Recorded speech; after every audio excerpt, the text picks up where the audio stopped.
இந்த மாமியாரோ அவங்க பையன்கிட்ட சொல்லிட்டு இருக்காங்க. உன் பொண்டாட்டி பேச்ச கேட்டுட்டு உன் தம்பியவே நீ திட்டிட்டல்ல. அவன் சொந்த நகைய தானடா கேட்குறான் அவன் மாமனார் கிட்ட இருந்து. ஏன்டா அந்த மாரி பண்றேன்னா, கொஞ்ச நேரத்துல அவங்க ஒய்ஃபும் வந்துடுறாங்க. அதோ வந்துட்டால மகாராணி இவ பேச்ச கேட்டு தானே ஆடுறேன்னோனே, என் ஒய்ஃப பத்தி எதுவும் பேசாதீங்கன்னு சொல்லி இவனும் திட்டிட்டு அங்கருந்து கிளம்பிடுறான். சின்ன மருமகளும் பெரிய மருமகளும் வெளில நின்னு பேசுறாங்க. இந்த கிழவிக்கு இதே வேலையா போச்சு. எனக்கு நகை கிடைச்சா கூட நான் அத அவ கண்லயே காட்ட மாட்டேன்னு சொல்லி சின்ன மருமகளும் சொல்லிக்கிட்டு இருக்காங்க. சின்ன மருமகளும் புருஷனுக்கு காஃபி எடுத்துட்டு போய் குடுத்தா, அவன் வந்து "நீ நகைய குடுத்துட்டு என்கிட்ட பேசுன்னு" சொல்லி மூஞ்சிய திருப்பிக்கிட்டு அங்கருந்து எந்திச்சு போயிடுறான். இந்த பொண்ணு வெளிய வரும்போது மாமியார் நின்னு சிரிச்சுட்டு இருக்கிறத பார்த்த உடனே, "நீங்க தானே உங்க பையன இந்த மாரி பேசி கெடுத்து வச்சிருக்கீங்க. உங்களுக்கு என்ன பண்றேன் பாருங்க. அந்த நகை வந்தா கூட உங்ககிட்ட குடுக்க மாட்டேன்னு" கதவ சாத்துன உடனே, இவங்களும் டென்ஷன் ஆயி போய் பெரிய மருமகள திட்டுறாங்க. "நீ தான் வந்து அந்த பொண்ணுக்கு எல்லாத்தையும் சொல்லிக் குடுத்துருக்க. அவ இந்த மாரி என்கிட்ட எதிர்த்து பேசினதே கிடையாது. நீலாம் விளங்காதவன்னு" சொல்லி திட்டிடுறாங்க. "உன் பொண்டாட்டி இந்த மாரி பேசுற ஆளே கிடையாதுடா. உங்க அண்ணி தான் எல்லாத்தையும் சொல்லிக் குடுத்துட்டு இருக்கா. ஆல்ரெடி உங்க அண்ணனையும் என்னையும் இந்த மாரி தான் பிரிச்சா.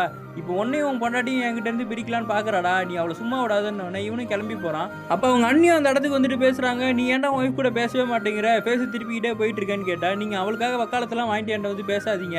உங்க வேலைய மட்டும் பாருங்கன்னு" சொல்லிட்டு போயிடுறான். போனவன் ஸ்ட்ரெயிட்டா அவங்க ஒய்ஃபு கிட்ட, "எதுக்கு அண்ணி உனக்காக என்ட்ட வந்து பேசிட்டு இருக்காங்க? நீ என்னைக்கு நகை தருவியோ அன்னைக்கு தானே பேசுவேன்னு சொல்லியிருக்கேன்னோனே, அந்த பொண்ணு டென்ஷன் ஆயிடுறா. சின்ன மருமகளும் பெரிய மருமக கிட்ட போயிட்டு, "நீங்க ஏன் எனக்காக பேசுனீங்க? அவருக்கு தோணுனா பேசட்டும், இல்லன்னா விடுங்க. நான் எல்லாத்தையும் பார்த்துக்கிறேன்னு" சொன்ன உடனே இவங்களுக்கும் மன கஷ்டமாயிடுது. மாமியார் கரெக்ட்டா உள்ள வந்து அவங்க புருஷன்கிட்ட சொல்றாங்க, "இங்க பாத்தியா உன் பொண்டாட்டி தான் இந்த மாரி வேலையெல்லாம் பார்த்துட்டு இருக்கா. அவள ஒழுங்கா கண்டிச்சு வைன்னு. அதெல்லாம் நான் பார்த்துக்கிறேன். நீங்க போங்கம்மான்னு" சொல்லி அவனும் திட்டி விட்டுடுறான்.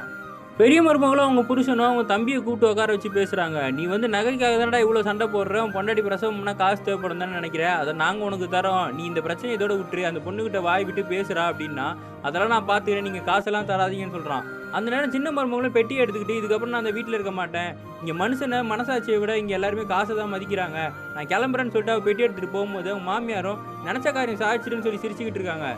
இந்த பொண்ணு போறத அவன் புருஷனும் தடுக்காம அமைதியா உட்கார்ந்துருக்கான்.